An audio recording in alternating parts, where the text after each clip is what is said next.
Hello and welcome to another edition of Florida Sportsman Action Spotter Podcast. I'm Captain Rick Riles. Hey, here's what we got planned this evening. A quick trip out to my favorite fishing spot I've ever been to, Nosara, Costa Rica. I've got a couple of questions for Craig, and I want to get his fishing report. Then we're going to start up in Northeast Florida, work our way down the coast, through the Keys, up the West Coast, out the Panhandle, and find out what's biting where.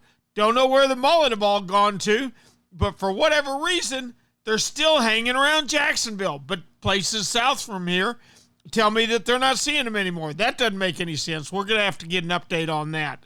We're going to get an update on that and a whole lot more. I also have a question for the boys tonight. We all seem happy with the cobia regulations. Everybody likes the 1 per person, 2 per boat if they've spent a lifetime in the fishery like we have. Now, what species, not named red snapper, do you want to see the South Atlantic and the Gulf Council address next? We'll find out right after this. The Florida Sportsman Action Spotter Podcast is brought to you this week and every week by Yamaha. Reliability starts here. By Shimano, bringing people and nature together. By Tournament Master Chum. Oh, it's the best chum on earth, all right. By Nosara Paradise Rentals, your dream vacation. By D.O.A. Lures, the unfair advantage. By Young Boats, you want the finest in flats, bay, and offshore hybrids? You need to check out youngboats.com. By the Castaway Hat Co. That's the hat that's helping save our seas. And by Academy Sports and Outdoors. Right stuff, low price, every day.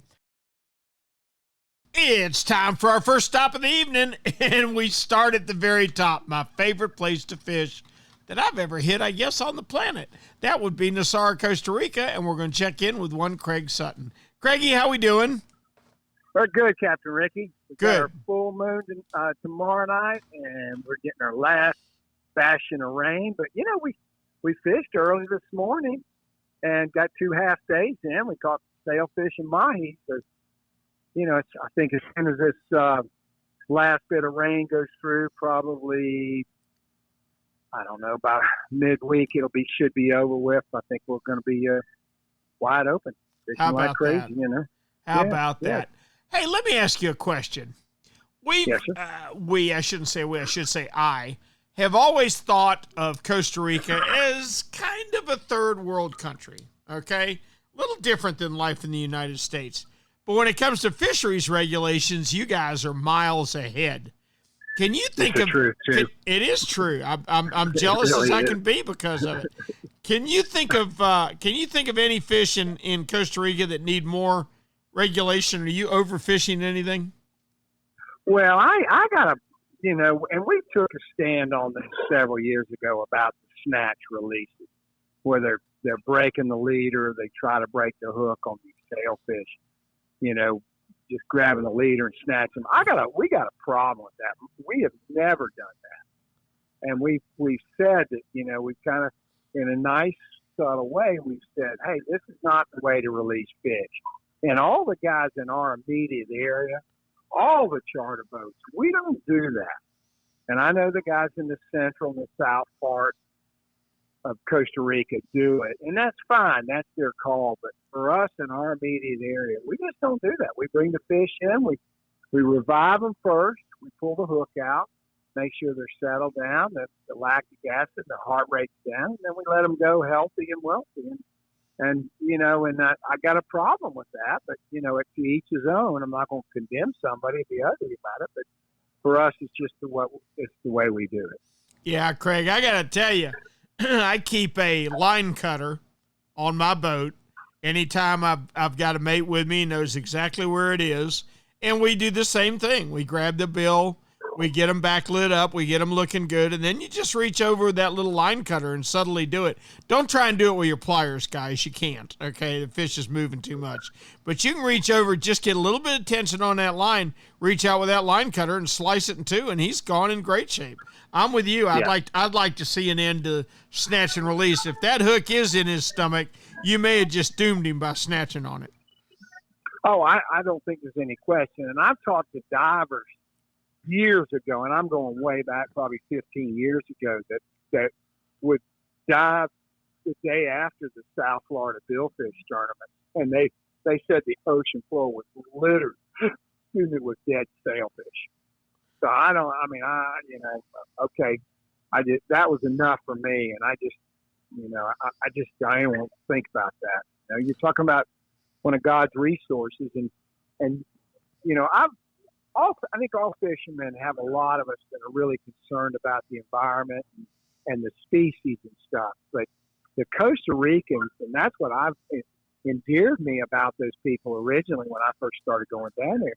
They are so keyed into that. I mean, my guys will release a bonita from the tuna tube at the end of the day. I've seen it. I can vouch for it. But Craig, you're absolutely right. When you talk about sailfish, that's awfully high. Let's see. My pretty wife, then my big black lab, then sailfish. Yeah, that's about how it goes in my house. All right, buddy. As always, we appreciate it so much. Now, are you yourself going to be down there fishing again soon? I'm going to be heading down there a week from this coming Wednesday, or 2 weeks, I forget. I'm heading down, I think, the 21st. I hadn't booked my ticket yet. I'm going to wait until after the election. They usually drop way down the day after. I'm going to book my ticket then. But, yeah, I'm heading down the Wednesday before Thanksgiving and then coming back that following month. All right, one quick question as I'll let you go. You ready? Yep. How many days till kingfish season? Oh, Ricky, not that I'm counting, but 204. There's something bad wrong with you, Cap. All right, we'll talk soon. Thank you, Craigie. Craig Sutton from Nosara Paradise Fishing. It's time to start with the state of Florida, and we're going to check in the northeast corner with one Captain David Voorhees. David, how we doing? Hey, Captain Ricky, I'm doing good, buddy. Hey, David, you're like me. You're a hunter and a fisherman. You love to hunt, not as much as you love to fish, but you do love to hunt, right? I do, yeah. You ever get a nasty cough this time of year that you're scared it's going to screw you up in the woods? Boy, you're not kidding. You're not kidding. And then there's days where you sit there and if you make a cough, your cover's blown. And sometimes I've learned to just try to do it in my sleeve or something, or. But, you ever heard of a cough drop called Fisherman's Friend? I have. I sure have. Yeah. Buddy, I'm going to tell you what, that is the nastiest tasting cough drop that you will ever put in your mouth. I mean, your mother-in-law's cooking is better than a Fisherman's Friend cough drop. But, buddy, it will shut a cough down like right now, and it enables me to stay in the woods. Just thought I'd bring that up. How's your fishing this week? Hey, I tell you, it's been a roller coaster, I mean, it's really been good. And then there's days where we really struggled. And it seems like the days we struggled were those windy days. And we've had this wind, it's just been up and down, up here in this Northeast. And we got a good northeaster brewing this week. It's gonna be honking. It blew today and made for some tough fishing, but I'm getting to where I do certain things that helps me out, and it's not just all trying to get out of the wind, because you can get out of the wind, you can find these places, but if there's no fish there, it doesn't help you at all. Yeah, that's right. So you still sometimes have to expose yourself, because that's sometimes where the fish are. And this week on some of these high outgoing tides, we did really good up against the grass. We did really good along the oyster edges and choke points, and that seemed to be my secret for the week. The grass, the feeder creeks, the oysters, all these little things really helped me out. Now, they didn't all help me in getting out of the wind, but what I did today and what I tried to figure out was, okay, how can I position myself so I at least have the wind to my back, so my people can cast with their wind to the back. So I positioned my boat in places where we could still cast to these good spots, but have the wind to our back. And that seemed to really help today. We had a couple of nice keepers today, but it was a tough day of fishing. Yesterday, which I should say Sunday, boy, the weathermen really missed that call. I mean, it was absolutely beautiful, and the bite was phenomenal. Did a lot of, got to do a lot of things because the wind wasn't that bad, and I was able to even do some deep water jigging where we've been scraping up some really nice sheephead, and they've shown up really nicely this time of year. So, the sheephead are in. If you're looking for something different, they're here, And we had some pretty nice ones yesterday, some really, really nice sized sheephead. So that's sort of what's new. A lot of the guys I talked to this week were, telling about how many flounders they had to release, and it's like, guys, just let it go, man. You just you gotta forget about it. You see one come up beside your boat, a nice flounder, just net them, take the hook out of them, and say goodbye, and hope he'll be there for you next year. But that's about it. Trout bite's been really good this week, and I got to watch how I say this, but it's been better than what we've seen throughout the year. Mm-hmm. I think yesterday we probably caught 10 to 15 trout, and out of that we had 5 nice keepers, 16, 17-inch trout, which are the size I really like to keep. I like those 16, 17-inch trout. When they start to get bigger, I don't care much for those bigger trout. I like the smaller trout as far as table fare goes. But we have been seeing a good number of trout. The trout have been biting pretty good. And I talked to a couple of captains today who said the same thing, that, they were catching some decent trout this week.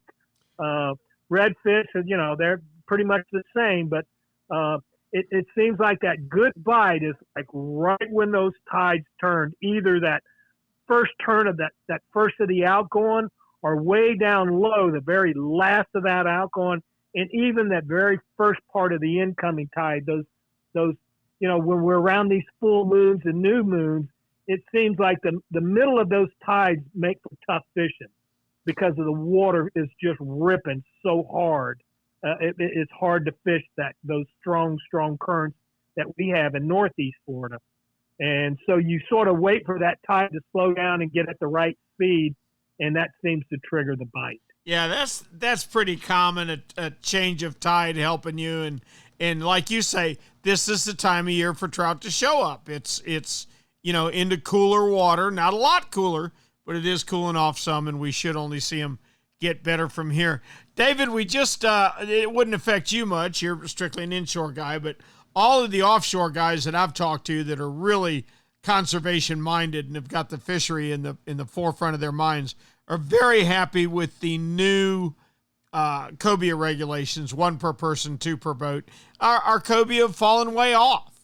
We've got a lot of species that have fallen way off. If it were left up to me for offshore, I would like to see them close gag grouper for a few years. Our grouper are having a horrible time coming back from a very untimely fish kill that we had a few years ago. What one regulation would you change inshore?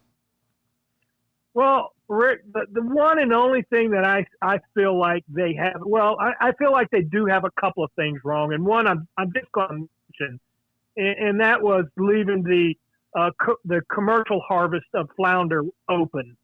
Why they closed the others. When they first proposed it, it was presented to us that they were going to close it for 6 weeks or however much for everybody, commercial and recreational. But that didn't happen. The commercial guys continue to keep their fish while recreational guys are shut down. But that's not the one I would change. The one that really bothers me, and this one they even worked on. They're getting close. They're getting so close to it. They almost have it. And I had a guy make a remark this week that really made me think about it. And he was like, well, you really think one big trout makes that big of a difference? And I got to thinking about it. And it was something that ate with me the rest of the day until I even got home and I thought about it. And you know what? Yes, it does. It does.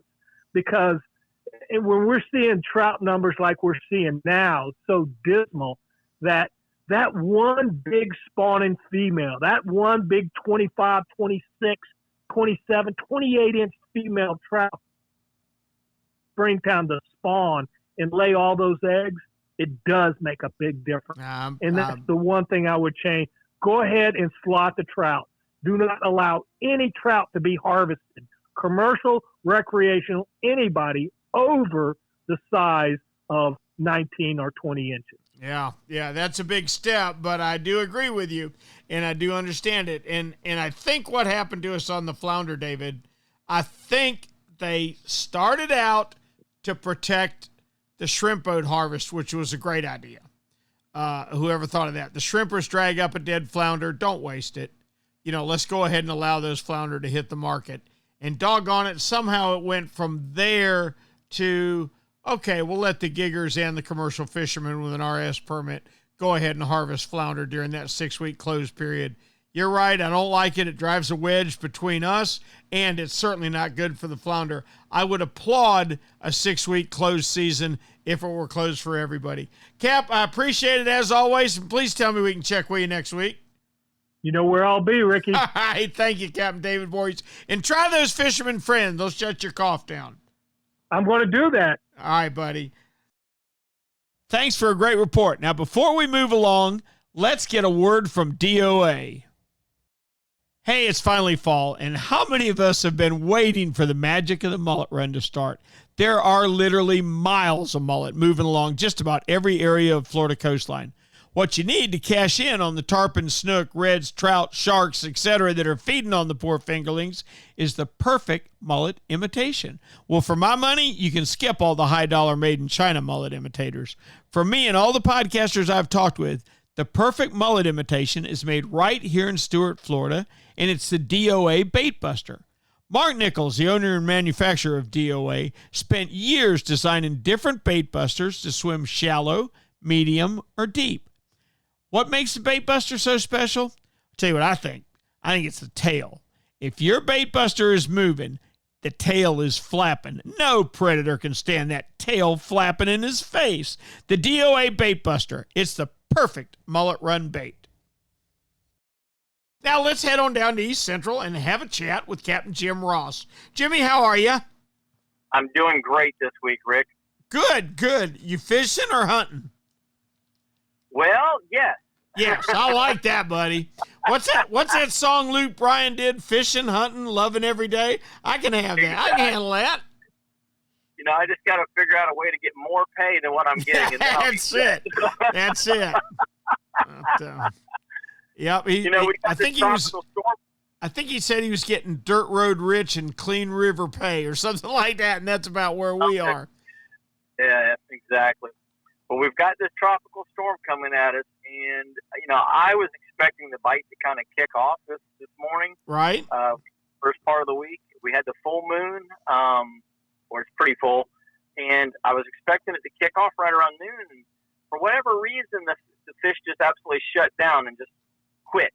So our wind picked up at that time as well. So that may have been a lot to do with that barometer. Who knows? We can make a million excuses as to why we can't catch fish, but only they know the real reason behind it. The trout and redfish in the lagoon aren't bad. They were good this morning. They were happy. They were chasing some plastics, also eating some live and cut baits, live shrimp and some cut mullet. And that's all you can expect. Oh yeah, but, that's sweet. The fish should go back into their standard patterns that they were in after the storm goes by. Now, here's going to be the one thing that I'm going to tell everybody to do, though. You might as well leave your lures at the house unless you have something, like a chatterbait or a topwater plug that they can really, really keen, they can hone in on. It's going to make a lot of noise because the water's going to get dirty again. We're expecting 25, 30, and even 35 knots potentially with this thing. And with that kind of wind sustained for a couple of days, it's going to get chocolate milky around here. So you're going to need to basically, in my opinion, just kind of put the lures away for 4 or 5 more days and just go straight to the cut bait. They're going to be able to smell. They will not be able to see. And so if you've got some cut ladyfish, some cut mullet, something like that, I think that's going to be your game plan. Water's already high. We don't need any more water. We're going to get more water. And so you're going to have to get up way up tight to the shorelines, way up in the back parts of the little bays and things in Mosquito Lagoon, Banana River, Indian River. Get as far back into these places as you can get. And that's where those fish are going to be, because, the dolphin are still there and the dolphin are still hungry, and the trout and redfish and snook know it. So they try to get as far away from areas that the dolphin can swim in as possible. And you're just going to have to kind of get back in there and find them as well. Gotcha. Hey, Jim, I got a question for you before you go. All right? Sure thing.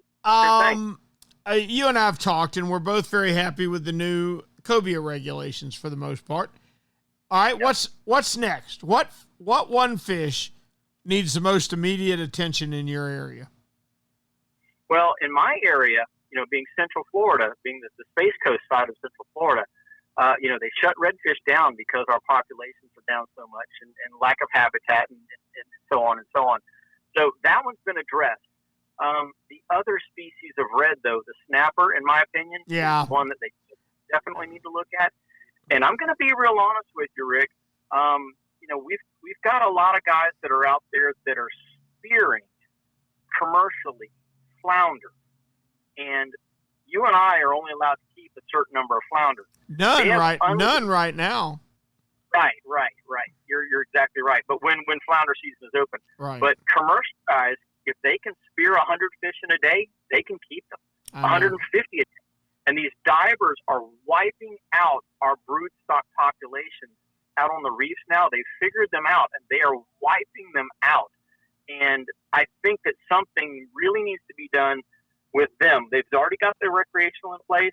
I think some kind of a commercial bag limit or something has to be implemented. And, of course, red snapper is just a fiasco, and we all know that. Yeah, we're not even going to get into red snapper. But, Jim, you make an excellent point, and David Voorhees and I were just talking about it. I think when they left commercial open during this closed season, they left it open to accommodate the shrimp boats who, that doesn't do them any good to throw them back. They're dead. And they accidentally, I think they screwed up and they opened a can of worms they never should have. I agree with you. I think we have to get, when we have a closed season on flounder, it's got to be closed for everybody. Jim, as always, we appreciate it. Please tell me we can check with you next week. I look forward to it, Rick. I'm hoping this storm doesn't mess us up too much. Everybody be safe out there, and we'll have something for you next week. Good, bad, or indifferent. We're going to tell you how it is. Hey, did you kill a deer this weekend? No. No. Okay. I wish I could say that I did, but no, I did not. Well, I tell you what, I didn't see very many moving on my cameras this week. They were. It was Sunday, hot and they were quiet. Yeah, Sunday they locked down in our area. The mature does got bucked up, and they just stayed locked down. The only things we saw were Bambis without spots and button bucks. That was all we saw moving at any given time. And even the nighttime shots were very, very slow for us. Now, having said that, there are scrapes everywhere. And that tells me that when they come off of those first set of does and they go looking for that second set, that's going to be your opportunity. Hopefully you can be in the woods during that time when they come to check scrapes and see what other does are available in that area. Great point. Thank you, Jim. We appreciate it. We'll talk with you next week. Take care, Rick. Okay, Captain Jim Ross. Our thanks to Jim Ross for a great East Central report. That means it's Stewart time, my favorite little fishing village. Let's check in with one John Earhart. John, how we doing, Cap? Good. Glad to be here, Rick. I'm mighty glad to have you, son. How's your fishing? Is the sailfish started yet? We're catching a few sailfish, but it's still coming in dribs and drabs right now. We've been making up for it with a lot of mahi. We're going to have some windy conditions over the next several days, so I would expect even better mahi fishing, and I would expect some real good blackfin tuna fishing to kind of make up for the slow-paced sail fishing right now. But this cold front could really get them fired up, and we could have some phenomenal sail fishing here in several days. I would look for some big waves that kept me at the dock. I've looked at that forecast, John. That 35 knots doesn't appeal to me very much. Yeah, no, but as soon as that does break and we get 4 or 5 days and we can actually get back out there, I've done really, really well. You got to take a little bit of a beating, but you could catch the best mahi of the season, or several really nice blackfin tunas. The ocean's going to be churned up, so definitely want to get out there when the seas will allow it. Just how long will that be? It could be several days. Yep. It kind of looks like it. Mighty late for a storm like that to be coming our way, but it is what it is. John, let me ask you a question. Around the state, everybody, and you and I've talked about it too, seems real happy with the new cobia regulations we've got. What species do you want to see them attack next that's not named red snapper? I think in our region they might need to address the mutton snapper. I feel like they're getting hammered on by the Goliath groupers and the sharks, and people are just sitting out there trying to get their limit, and maybe we need to drop that down to 2 or 3 fish a person and make the size limit maybe even a little bigger. So we're only keeping 1 or 2 10, 15-pound mutton snappers, but you're going to get plenty of meat off them when you do keep them. John, I'll tell you one thing I agree with you on. Man, do we ever have to do something about the sharks. Holy smokes. We went go catch triggerfish and sea bass the other day, and we scraped out a pretty good day, but oh my gosh, the sharks if you hooked a snapper, you made the mistake of hooking a red snapper, you had virtually no chance of getting him to the top of the water in most of the places. Great big sandbars. Bulls and sandbars are what we're seeing, and a few tigers. How about you? What are you seeing down there? Predominantly, we have bull sharks and black tips. We get a few hammerheads, some reef sharks, but it's black tips and bull sharks. That's what we got to contend with mostly. Yeah, it's a tough time.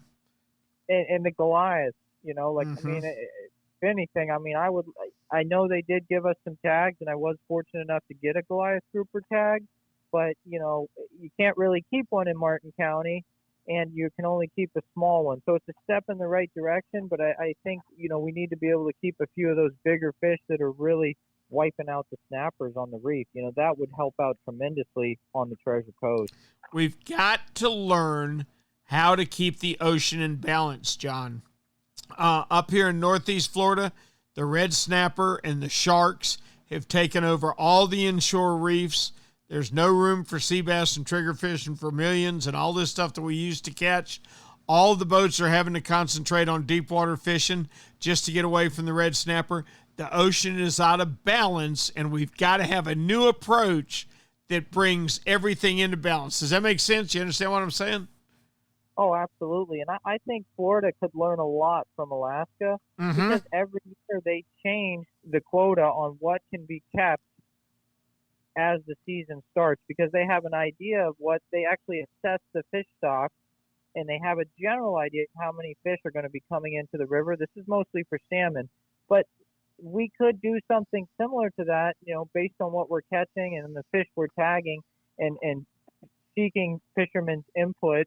And with these surveys, we could do a little bit better at maybe controlling what's overpopulated and what's underpopulated and regulating it accordingly yearly, and I think that would be much better for everybody. Exactly. It can't take 5 years to make an adjustment like it is right now.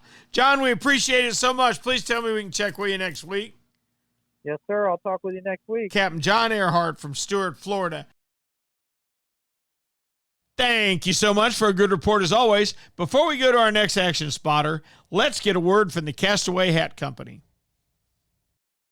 I'll bet you don't even remember the days that all us cool kids would rub baby oil mixed with iodine to help us get even darker in the summertime. Being burnt was cool, and even if you weren't a surfing legend, you sure looked the part. Oh, man, if a bunch of us old guys paid the price for our vanity. We never knew the skin problem and health damage that awaited us. Today's fishermen have the options of being so much healthier in the sun than we ever thought of. Thanks in no small part to the Castaway Hat Company, who not only provides our podcasters with Castaway straw hats, but they make the coolest prints on the underside of the brims you ever saw. You may think your bimini top or T-top blocks the sun, but as an awful lot of us OGs can tell you, you can't have enough protection from sun damage. Do what we do. Put on the sunblock and put on your Castaway straw hat. You'll look the part of today's best anglers, and you'll even be helping the environment.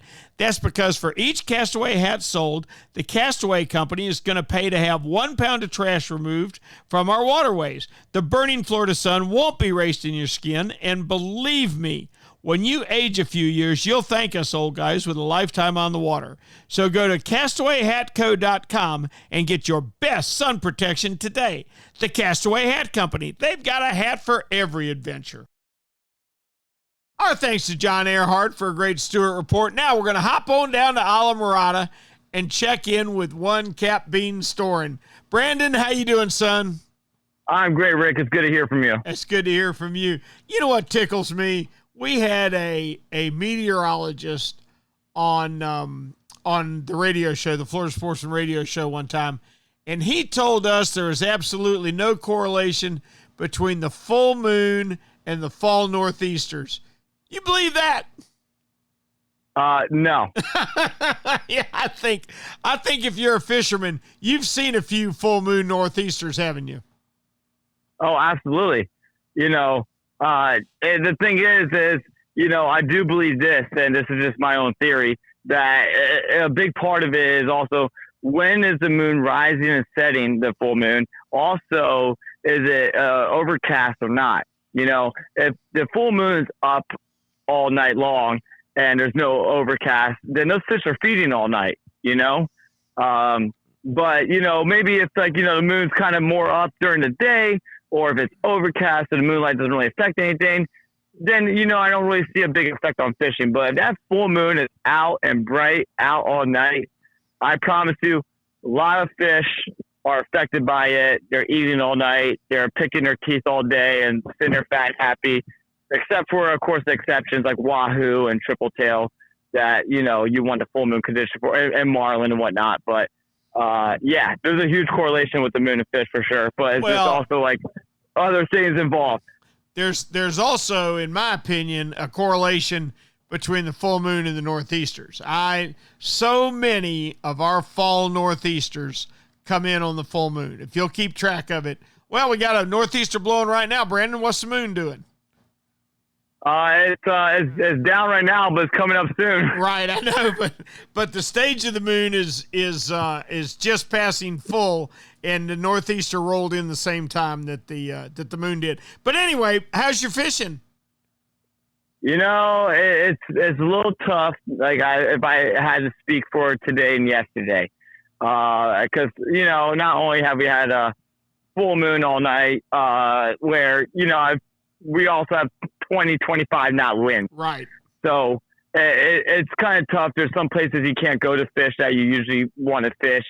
You're kind of limited to some areas. For example, maybe be tucked into the creeks for some snook, which honestly have been really lethargic. And also you have a severe low to a severe high, where I've been fishing the past couple of days. Got severe low in the morning to a severe high by midday. So you got a lot of moving water, and it's kind of tough to keep your baits in the bite zone enough for a fish that it might be still hungry to eat it. Gotcha. So okay. It's been tough. So are your offshore boats pretty much tied to the dock for the next few days, I would assume? Definitely Wednesday for sure. Maybe someone could creep out to the shallow reefs tomorrow. But one thing we've been having down here at the Keys is a lot of current into the wind as well. Mm-hmm. We got, current going from the west to the east with winds going from the east to the west. So, northeast now and tomorrow north, but we've had some current in the wind the past few days. I think that's going to change tomorrow. There's been a couple sailfish around, some nice yellowtails around, some muttons around, some kingfish around. But if you don't got sea legs, then I wouldn't go. Gotcha. Hey, let me ask you a question. Everybody seems pretty happy with the new cobia regulations. In the Keys, what is the next fish that you would address? Grouper and mutton. What grouper? All of them, or which species? Black grouper, red grouper, primarily. Okay. Black grouper and red grouper. I limit them to maybe 2 or 4 per boat. Okay. Instead per person. We have some people who've kind of gotten zoned in on, the grouper trolling, and a lot of them are using electric reels, trolling in shallow water with electric reels for black groupers and limiting out. And, you know, you got X amount of people on the boat. You're allowed to keep X amount of grouper per person. I think that with how things are evolving with the strategy and electric reels, I think that to preserve a slow growing, slow reproducing fish, I think that way to preserve that, maybe like 2 or 4 grouper per boat, or maybe something where it's like, you know, 2 blacks or 2 reds and max like 4 grouper aggregate per boat.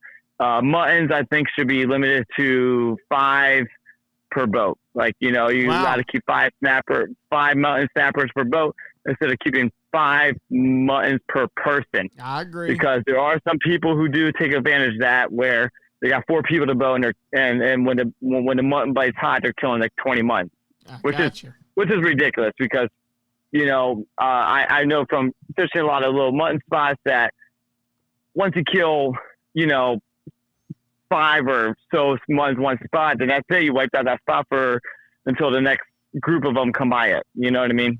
Mm-hmm. I do indeed. I agree with your thoughts. I really do. It's interesting to hear the guys that 10 years ago were jumping up and down and screaming, "Oh no, I'll lose all my charters if we do that. Oh, I can't make a living." The same guys are now understanding the 1,600 people a day move to Florida. Everybody wants to fish. The technology is racing ahead. We're better fishermen than we ever dreamed of being. And now the same fishermen are saying, whoa, we got to hold up. We're getting out of hand here. We're taking too many.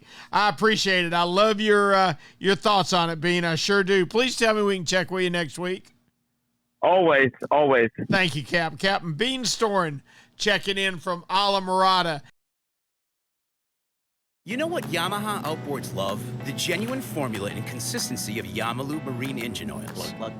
Outboards are subjected to punishing conditions like high loads, salt, and humidity, a mix that automotive oils can't handle.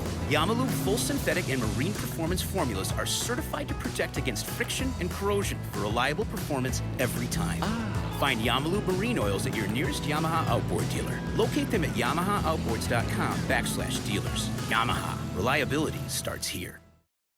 Hey, Raj, you know, being consistent is a mark of a quality product. If you've been Florida's #1 chum for over 10 years, there's got to be a reason. For 10 years, Tournament Master Chum has lived up to its name. That's why more tournament pros insist on Tournament Master than any other chum. It's the only chum with Menhaden milk mixed right in. That means it gets the scent out faster and deeper than any other brand of chum. It comes in a grind size for every species from kingfish to catching bait. Your fishing time is way too precious to use second-rate chum. Bring the action to you by insisting on Tournament Master Chum. It's worth every penny. When you're ready for the finest in custom-made flat spay or inshore-offshore hybrids, you are ready to meet the Young family in Inglis, Florida. For over 21 years, the Young family has built custom boats one at a time for every type of fishing. Nothing can sneak up on a flat quite like the Gulf Shore flats boats, and I've never fished a better hybrid than the Young 24s and 27s. Rob Young is a naval architect who takes tremendous pride in each and every build for each and every customer that wants their boat custom built exactly the way they want it. Is it time for you to move up? Are you ready to own the finest boat built? Then you need to visit the Young Boat facility in Inglis, Florida, or check them out online at youngboats.com. Our thanks to Captain Brandon Storn from Islamorada, Florida. Now let's head over to 10,000 Islands and check with the king of every one of those islands, Captain Steve Dahl. Steve, how are you? I'm doing good, Rick. How about yourself? Outstanding, buddy. Absolutely. Hey, Steve, you don't do any hunting, do you? I do very little hunting. I used to do quite a bit of it, waterfowl and deer, but I like to fish a little bit more. Well, so. I do too, and I'd never miss a good fishing trip to go hunting. Yeah. But I've started deer hunting more, and the worst thing a deer hunter could ever have is a cough. Okay, I mean that doesn't go over well in the woods. You ever heard of a cough drop named Fisherman's Friend? Oh, they're incredible. I tell you what, they will shut you down from coughing now. They taste awful. I take Fisherman's Friend for any ailment I have. My Really? knee hurts, I take a Fisherman's Friend. That's funny. That's funny. It's Well, a cure-all. It's a cure-all. I'm telling you. It is can't so be. funny. It can't be for the delightful taste. Oh, they're awful. I mean, but you've taken enough of them to know that anything this bad has to make me feel good. Yep. That's where I'm at. Yep. My mother, when I was a little kid, gave me cod liver oil. I don't remember what it tasted like, but I know it was awful. Oh, gosh. I had to be sick to get cod liver oil, boy. Excuse me. Oh, man. Anyway, let's talk fishing. Tell me how your week's been. Hey, it's been good. You know, that bite's still good. You know, the reds and the snook, and more so the snook. I mean, the snook are really around, and the cool part is we're just not getting that fishing pressure. I mean, everybody's kind of in, you know, a little bit numb from the storm still. We're, you know, about 5 weeks removed from Hurricane Ian, and folks are, you know, either just getting down, you know, if they're a snowbird and settling in their houses, figuring out what they need to do, or, you know, other things are just taking more of a priority, and it's kind of left the waterways, you know, some time to relax a little bit. And it's just been great because it's taken all this pressure off the fish in a time of year that we're usually just slammed.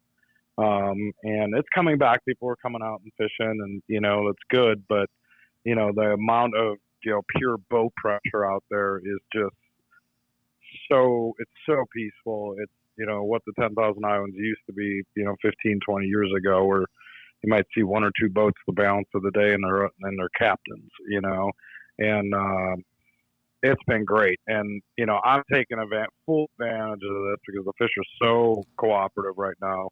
I'm fishing artificial probably 90% of the time, you know, and, you know, they're very willing to take an artificial bait, and we can be so much more efficient, cover so much more ground. And it's a great learning curve for a lot of people too. If they just really haven't caught inshore species on artificials, it's working really well. So, pretty straightforward stuff. We're kind of, you know, mid to high tides, we're kind of up in the bushes, up against the mangroves, and then, you know, mid to lower tides, we're out on kind of the points and the shoals, and fish are where they're supposed to be. You know, we probably don't have as many pure numbers of redfish in the area like we do in a typical October, November pattern, but I'll take the snook on top of it, which we generally don't have this time of year, you know, and catch both of them. So to me, it's a win-win. I like it. Steve, I got to tell you, you almost sound to me like you would be in favor of seasons, of months, maybe 3 months that we couldn't fish. I don't. You know, Go ahead. You know, I don't know about that per se, but I am a big proponent of closing seasons to harvest. You know, okay. And you know, one in particular, you know, I'm a passionate triple tail guy, and, you know, we've talked round and round, you and I, on this podcast and offline about how our triple tail fishery has really gone from just marquee to fair in a matter of a couple years. We've had 2 bad years. Don't know what to anticipate coming forward. You know, we've done a ton of. It's a very much unfortunately, a catch and kill type of concept.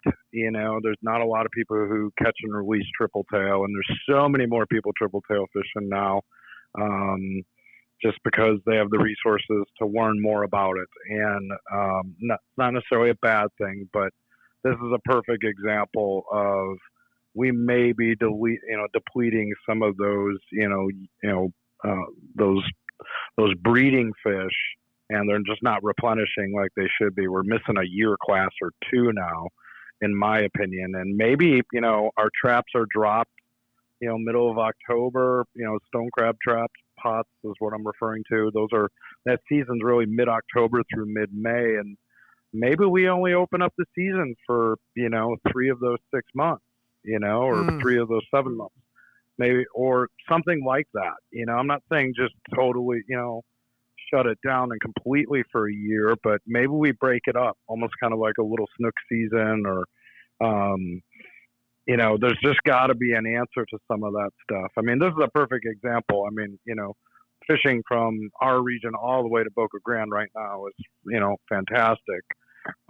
Just because people aren't getting on the water and fishing pressure is down. And, this is after a catastrophic hurricane, and there's water quality is still a little iffy, and, we're probably destined for a red tide here at some point. But, fish didn't, nature finds a way. I've always said that. And, they're definitely here, and they're definitely hungry, and they're not pressured. So there's a perfect example of, leave the fish alone for, 4 or 5 weeks, and all of a sudden you got a really, really cooperative fishery, So there's something to that. I don't know if we can ever fully shut a region down for a set period of time, but, at the very least we should, regulate, how often we can harvest the fish. Yeah, I can see the harvest point to it, Steve.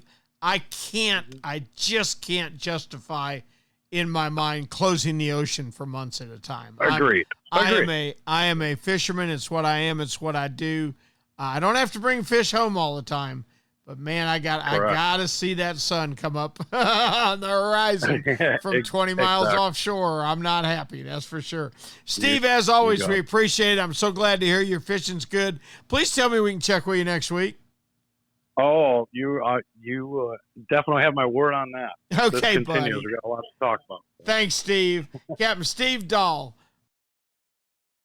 Our thanks to Steve Dahl for some great news from 10,000 Islands, where his fishing's good and the pressure's light. Well, I don't like what the people have had to go through for the pressure to be light down there, but I am glad that the fishing's good. Let's move up to West Central, check in with Ray Markham. What's going on, Raymond?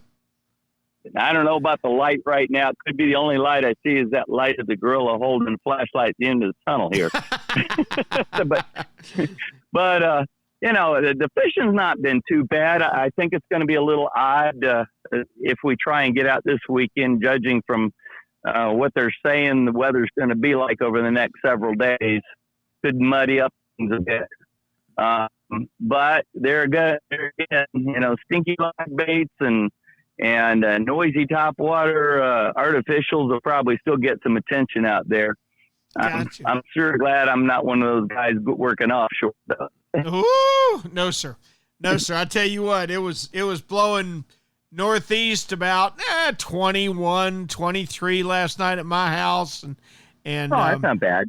I looked out the window, and here comes a shrimp boat steaming by, headed offshore. Woo, come here, Mama. Let's snuggle a little tighter, all right? I don't want to be on that boat. Well, here's the positive part. I can sit and think about this. Stone crabs love this kind of weather, and they start walking when this weather gets nasty. Yep. So I would imagine probably in the next week or two, once these crabbers are able to get back out and pull their traps, they can find them. There's going to be a pretty decent crab haul coming up in the next couple of weeks. So that to me is like the plus going into this nasty weather situation we got coming up here. So, the guys fished the King of the Beach tournament this last weekend. I think the winning fish wasn't all that big. It was close to 40 pounds, but we've seen a lot bigger and actually a lot bigger in the last few weeks. It's just every day is a different day, Yep. Did you hear about that tournament up in North Carolina that had 19 fish over 50 pounds? I heard that. That's incredible. I heard that. I'm going like if there's a lack of mercury, I bet they got it all corralled up there. That could be. That's some old kingfish here. That's for doggone sure. But you say your reds and are you seeing an increase in the trout yet, Ray, with the water temperature dropping a little? A little bit, but not a whole lot. It's kind of hit and miss. And every time we get a cold snap, we see a few more fish, but most of the fish we're seeing are underslot. For a little while there, we were seeing a bunch of fish. Well, actually, it was only like 3 or 4 days that were about 17, 18 inches. Other than that, we're not seeing a bunch of big gator trout or anything like that. It's just we're seeing fish that probably spawned out about a year or so ago, So, it's, it is what it is. We had a real good Spanish mackerel bite going for several days when we had really nice weather, calm seas, and bait started moving towards shore, but then it got a little bit gnarly and the water dirtied up and the bait moved offshore a little bit. So I think kind of broke up the schools of mackerel too. So I got you. All right. I just finished a mackerel salad last night that I've been munching on for a while. Man, that is some good stuff. Hey, look, I really appreciate it, Cap. Please tell me we can check with you next week. I sure hope so. I'm counting on it. Don't blow away. Thanks for a great report, Cap. Now let's get a word from Shimano. The year was 1953 when one of the true pioneers of big game fishing just hung it up. No, it wasn't any of our podcasters. It was none other than Ernest Hemingway. I just don't want to do it anymore, he's credited with saying. The tackle has become so sophisticated, the fish just don't have a chance. Can you imagine walking him through the aisles of Strike Zone Fishing and showing him the latest and greatest from Shimano? Can you imagine handing him a Saragusa spinner that weighs less than his bait did and could put more torque on a rampaging tuna than the giant old reels of his day? No, Ernest, I'm afraid you left us way too early. The fights with great fish still go on today, and sometimes we still get beat. But if I were a sea monster of your day, I think I'd still rather do battle with you than face the tools that Shimano has stocked in Strike Zone Fishing 68 years later. Our thanks to Ray Markham for a great West Central report. Now let's check in with my brother that's a little under the weather this evening. Captain William Tony, you okay? Oh, doing good. I think what happened, I got what's called Gulf hammock-itis. I was out hunting this weekend up in Levy County, and we are so dry and dusty up there, I had to put my high beam headlights on if someone got in front of you on the road just to see where you're going. So, but I don't know. It could just be the common head cold, but, I'm a big sissy when it comes to all of that. Yeah, I would guess if you were up there all weekend, though, you've probably got 60, 70 pounds of backstrap in your freezer now, don't you? Well, if we're talking fictitious, yes. Gotcha. Well, the thing is, coming up fishing this week, we're looking at, I don't know, whatever dodo storm is out there fixing to come around to maybe destroy the rest of the week. But you know what? On the inshore side, I tell you what's been really good is we've been getting a lot of nice snook around the outside points using that 5.5 glow D.O.A. jerkbait with a 3/0 owner hook. Okay. And it's kind of funny. It's kind of funny. There's some people that still chum for them, but they've been very responsive to it. And a lot of times, everybody, I had some guys fishing that were with me here this past week from the Fort Myers area, and pulling them along the mangrove edges, they could not help themselves but try to sling it as far as they could up under the mangroves. But I had to keep telling them, here in our area on the Big Bend, a lot of times those snook will be laying off of the key, not right up against it. So there'll be little sandy spots or things just off the point. So you can still work that edge, but don't forget to try to throw it, 20 or 30 yards off of it. Sometimes the whole school will be laying just off the key. Gotcha. Oh, that makes perfect sense. Yeah, I like the sound of that. William, you get more snook every year as long as we keep not having cold winters, don't you? Oh, yeah. It's, you asked me that about 10 years ago. I'd have said, well, you can go up to the Homosassa Springs Wildlife Park and pay and go look at them. But as of now, they're pretty prolific. In fact, I've, talked to some guides and anglers all the way up to Steenahatchee that are catching them up there. I know some of the guys in Cedar Key are catching them pretty regularly. So I don't know if those fish would go into the Swanee River during the cold weather. They find deep holes to survive. Of course, here in Citrus County, they got the three spring-fed rivers that they get up in and hole up and kind of ride the winter out. But, we did have a pretty good cold snap about 3 weeks ago. It actually had a little bit of ice on my boat, the first frost. And 2 days later, we're boiling again, and the water's all the way back up to 80 degrees. So, they just probably don't know what to do. Yeah. I think, with all the unfortunate things that are coming with climate change or all the changes we're dealing with, I've always said the good news is I'll be dead and gone before the planet implodes. And the better news is I may live long enough to catch a snook off my dock in Jacksonville, Florida. I don't know. Yeah, absolutely. Yeah. So, yeah. And on the offshore real quick, I'll talk about the grouper bite. It's been very good, but this coming week, those seeking to get out there, kind of watch the weather because it's supposed to get blustery here and up to about 40 miles an hour coming on Friday. But, if you can get out to about that 18 to 22 foot range, guys are getting them on demand stretch plugs and also live pinfish. So they're starting to move in, and they moved in real shallow there for a little bit to about 6 to 12 feet, but they're back to about 18 to 25 feet right now. Well, I got to tell you, I saw some gorgeous ones come into Pete's Pier there. In fact, I was there yesterday doing a sea trial for young, and there were some beautiful grouper. I'm proud to see them over there. They have not returned on the East Coast. In fact, if I could add one more fisheries regulation right now, I'd be awfully tempted to close gag grouper in the Northeast Florida sector anyway, as they have gone from being our primary wintertime fish to being non-existent. If you could change one thing for over there, what would you change, William? Oh, man. Fishery-wise, I think we're doing good on inshore species. I do know the grouper have been taking a pounding, and they're talking about having a 2-month season over here. But what I would want to do in our area that would make the biggest impact, I think, would be we really need to look at our scallop season and come up with a really good management plan for that, because in reality, it's what really produces a lot of local money and stuff for the communities. But, they're all talking about doing this and that, but after this past season, there's people at the end of the season that just didn't show up. So if the scallops aren't there, it don't matter what you do or try to change everything. It's not, people just aren't going to come. So that would be the one thing I'd like to see done. Shorten the season, maybe have a size limit on the scallop, some type of, just some kind of hole that if that scallop falls through, it's too small, and limit the amount you can get and let it ride for a couple of years, let them get built back up, and get back on par with what we used to have. William, you guys need to do that because guys like me round up their grandkids and go over there and charter guys like you. And if I love you to death, but if there's no scallops, those grandkids aren't gonna want to come with me. I need you to come over here because it's always a fun time. That's why it's so many people flock to do it. But that would be, I think, as far as our fishery goes. A shellfish would fit that category. Gotcha. William, thank you so much. Go back to bed. I hope you feel better. We'll talk to you next week.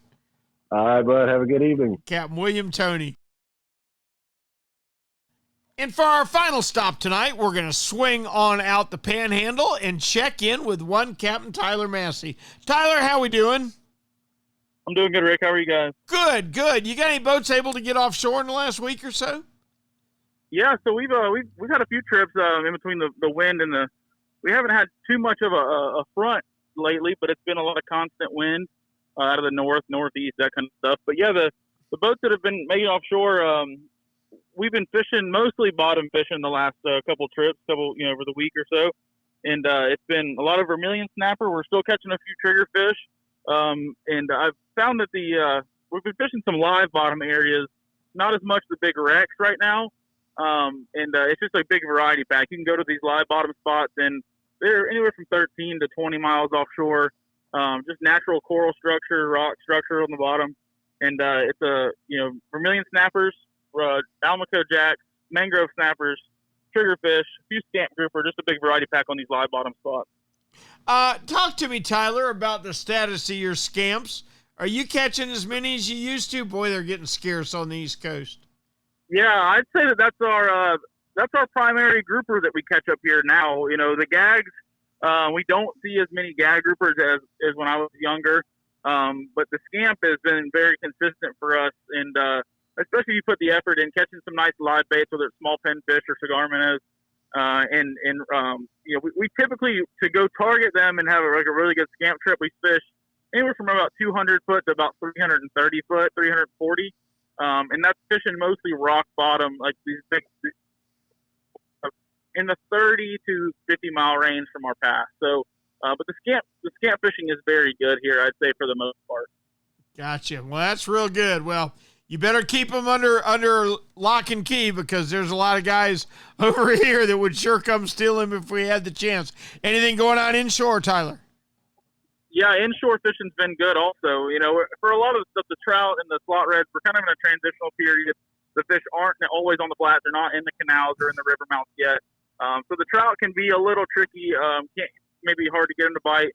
We've been seeing a lot of fish with their eyeballs, and that doesn't necessarily mean you're going to catch very many, but there are quite a few around. This time of year, the water's real clear. So like I said, when you're artificial fishing, go to a smaller lure. Maybe some fluorocarbon leader, some 10 or 12 pound fluorocarbon leader. The water's clear. You can see them. They can see you. That makes it, a little more challenging, but there's definitely a lot of fish around. And then the other thing that we always talk about this time of year, our bull reds and the big schools. And it's just been phenomenal, really, as far as the start of our fall. A lot of menhaden schools around, and that's what the bull reds are chasing and eating. Over this last weekend and stuff, we did really well, and all of our guys caught some nice redfish with our customers, and plenty of recreational fishermen out there catching them as well. Just look for the big schools of fish in our bay. You gotta find bird activity. You can see the fish white watering on top, and I always tell people the best thing to do is just look for the boats that are chasing them around and go follow them. That's the best way to catch them. Mm-hmm. Gotcha. All right, that's an outstanding report. As always, Tyler, we appreciate it, Cap. Please tell me we can check with you next week. I'll be here, Rick. We'll see you guys. Okay, Captain Tyler Massey from out in the Panhandle of Florida. And that wraps up our trip around the state this evening. It's been a good one. We had some good reports. I was surprised because the weather's been kind of tough. All the guys talked about it. It's and we got a tough week ahead of us. But the fish have been relatively cooperative. I can tell you up here in northeast Florida, there's been some blackfin tuna caught off deep. There's been a handful of wahoo. The sea bass have shown a little bit. I had, 10 the other day, about 15, 18 miles off, even though the sharks are a terrible problem. You work your way down the coast a bit, and things have been pretty good in the Mosquito Lagoon. The trout have been around, even though they don't have the grass to hide in, and the dolphin are still trying to catch them. There are some survivors that are toughing it out. Captain Jim Ross reported good numbers on that. As we get into South Florida, I'm pretty happy with the way October ended up for mahi. There were quite a few mahi caught in October. Maybe we're getting into an upcycle. I know the summer was a little better all up and down the state. I'm thinking maybe we're going to see, with the reduction in harvest, maybe we're going to see an uptick in mahi. I certainly hope so. Once you come around the west side there's a lot of fish biting because there's no pressure. I know down in southwest Florida, Captain Steve Dahl said his fishing's been excellent because so many people, unfortunately, are still in recovery mode that there's not very many boats on the water. Up in the west central, a little disappointing to hear that under 40-pound fish won the King of the Beach. That's the biggest kingfish tournament in Florida, but there are plenty of fish to be caught, and that's more of a timing thing. There just didn't happen to be the right size fish on the right day. They've had a good Spanish mackerel season there, and as we move up into the Big Bend, Captain William Toney says his trout are doing pretty good. They've done well there with the trout and the redfish, and out, of course, in the Panhandle, the scamp grouper are biting very good, and that makes me awfully jealous. I'd rather eat a scamp grouper than just about anything around. All right, we thank you so much for listening to tonight's Florida Sportsman Action Spotter podcast. Please do us a favor. Drop me a note during the week, Rick at floridasportsman.com. That's Rick at floridasportsman.com. And give us a question. Let us know what you'd like to hear our podcasters give their opinion on.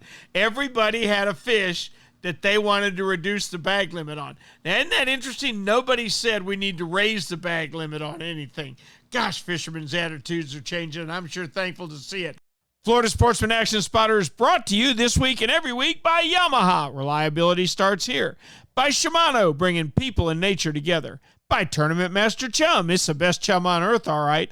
By Nosara Paradise Rentals, your dream vacation. By D.O.A. Lures, the unfair advantage. By Young Boats, you want the finest in flats, bay, and offshore hybrids? You need to check out youngboats.com.